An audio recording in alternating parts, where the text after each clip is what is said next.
গুরু একটা পয়সা গন্ধ আসছে করতে। আর বলিস না, রতনদার বগল মুছে এলাম।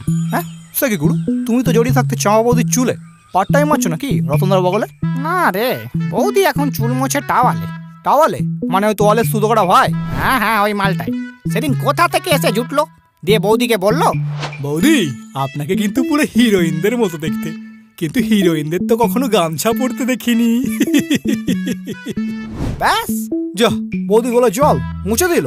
আরে মুছে দিল কি, একেবারে জড়িয়ে গেল। হ্যাঁ কি বলছো গুরু, এরকম করে পুছে তোমায় সাইড করে দিল সালা।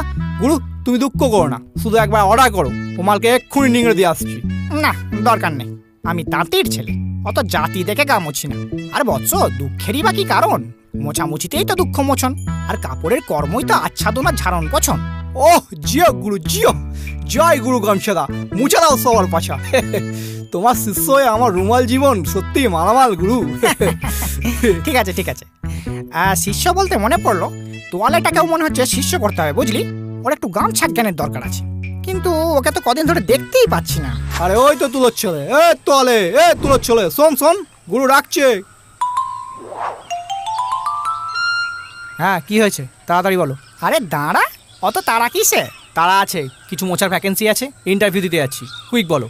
ও আচ্ছা, তা আমার গামছা জ্ঞানের সার্টিফিকেট ছাড়া কি তোর চাকরি হবে? খুব হবে, কিসের জন্য ডাকলে সেটা বলো। ইয়ে তেমন কিছু না, তোকে কদিন দেখছি না কি ব্যাপার, আমাদের তার ছেড়ে কি ছাদে শোকাতে যাচ্ছিস নাকি? না ছিলাম না কদিন, একটু শহরে মুছতে গিয়েছিলাম। হ্যাঁ শহরে মুছতে গিয়েছিলি কেন রে? এই গ্রামে কি মোছার লোকের অভাব আছে নাকি? গামছাদা আমি এলেবেলে লোকেদের মুছি না, আমার লেভেলটা একটু হাই।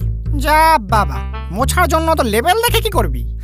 দেখতে হয় গামছাদা, নাহলে তোমার মতো ওই যাকে তাকে যেটা সেটা মুছে বেড়ালে সম্মান থাকে না। হ্যাঁ মানে কি বলতে চাইছিস তুই? পুরো ছেঁড়া নোংরা, গায়ে গন্ধ, চিটচিটে সুতো গলা, পাতলা ফিনফিনে, রঙটা ফ্যাকাশে নেতার মতো দেখতে বলে কি গুরু কোনো সম্মান নেই? রুমাল চুপ কর, ও অত কিছু বলেনি। না গুরু, ও মালটা ওগুলোই বলতে যাচ্ছে, তুমি শুধু একবার অর্ডার করো, ও মালটাকে এক্ষুনি নিংড়ে দিচ্ছি। 1.5 ফুটের রুমাল নিংড়াবি আমাকে? গুরুর কাছ থেকে বাতেলা মারাটাও শিখে গেছে। এই যে বাবু, আমারটা বাতেলা নয়, ওকে বলে গামছা জ্ঞান, যেটা শিখে দেশ বিদেশের কত কাপড়ের চাকরি হয়েছে তুই জানিস? দেশ বিদেশ?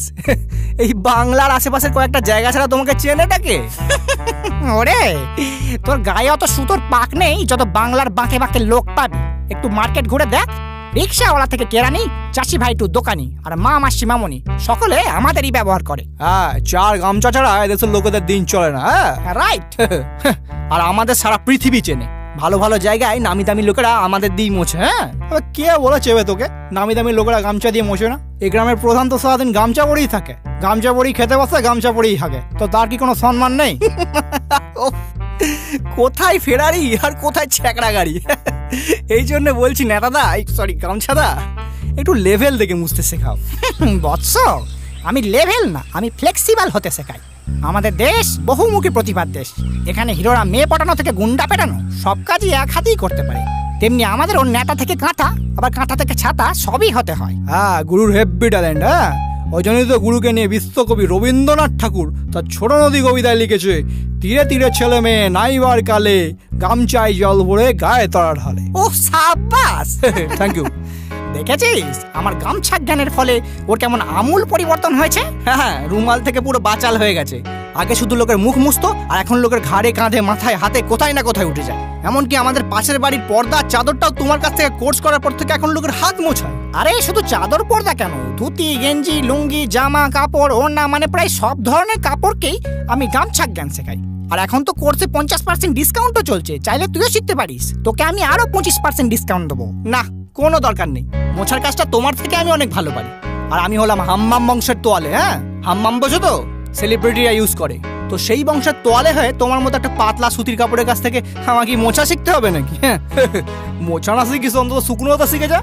তুই যা ধ্যাপসা মোটা, তোর জল শোকাতে শোকাতে এই গুরু 3-4 বার শুকিয়ে 3-4 বার মোছা হয়ে যায়। হ্যাঁ ওরে গামছার চামচা, আমি সেই 3-4 বারের কাজটাই একবারে করতে পারি, বারবার নিংড়ে নিংড়ে জল বার করতে হয় না। হ্যাঁ সেদিনকার তোয়ালে বেশি কথা বলে ফেলে। বাবু আমাদের অতক্ষণ ধরে সকালে হয় না, মজুরের মাথার বেড়ি হতে হয়, তারপরই হয়তো দড়ি হতে হয়। কোমরে আমাদের না জড়ালে ওরা আবার বল পায় না, চাষিটাও কম যায় না। ভাত বইতে থলি হতে হয়, মুড়ি চিবাতে থালি হতে হয়, রোদ্দুরে মাথা ঢাকতে টুপি কিনতে চায় না। এত গন্ধ ছড়ায় না, ক্লান্ত দেহের ঘামের জলে চোখের জল বোঝা যায় না। সময়ও হয় না, কারণ চর্বিওয়ালা হাতও মুছতে হয়, আবার পান্তা ভাতের পাতও ঢাকতে হয়। সারাদিন এত কাজ যে ছিঁড়ে গেলেও টের পায় না। তাই বাবু, আমাদের অতক্ষণ ধরে সকালে হয় না। ও জিও গুরু জিও, কি নিংড়ে দিলে মারি, হ্যাঁ পুরো মনে হলো রবীন্দ্রনাথ গামছা পরে কবিতা বলছে। হ্যাঁ কি প্রশংসা ছিড়ি। তাহলে শুনলি তো এই বাংলায় গুরুর কত সম্মান। এখনো কত লোক শুভ কাজের আগে গলায় গামছা চোলায়। হ্যাঁ আবার কেউ কেউ গামছা দিয়ে নিজেই ঝুলে যায়। এই সালা, এবার কিন্তু সত্যি নিংড়ে দেবো। চাপ বেটা লোকাল ট্রেনের মাল, বেশি কথা বলে না ধরে ছেঁড়া কাতায় তালি মেরে দেবো। এই তোয়ালে, তুই কিন্তু আমার শিষ্যের সাথে এরকম নিংড়ে কথা বলতে পারিস না। তো তোমারও শিষ্য আমার সাথে নিংড়ে কথা বলতে পারে না। মোছার সোসাইটিতে আমার একটা হাই স্ট্যান্ডার্ড আছে, অবশ্য কাদের বলছি। যেমন গুরু তার তেমন চেলা, গায়ে নেই সুতো, খালি বড় বড় পাতেলা। হ্যাঁ শুধু শুধু টাইমটা নষ্ট করে দিল, যত সব।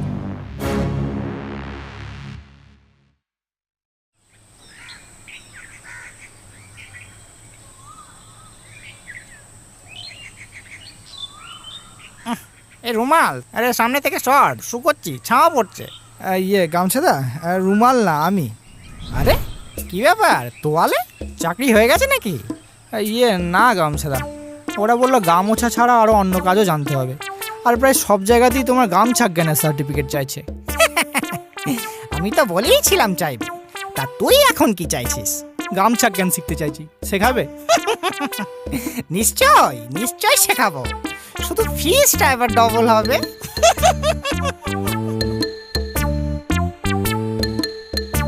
হ্যালো, তো কেমন লাগলো গামছা জ্ঞান সেটা লাইক কমেন্ট করে জানিয়ে দাও।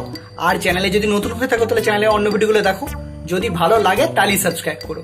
তাহলে দেখা হচ্ছে পরের ভিডিওতে। আমাদের এটা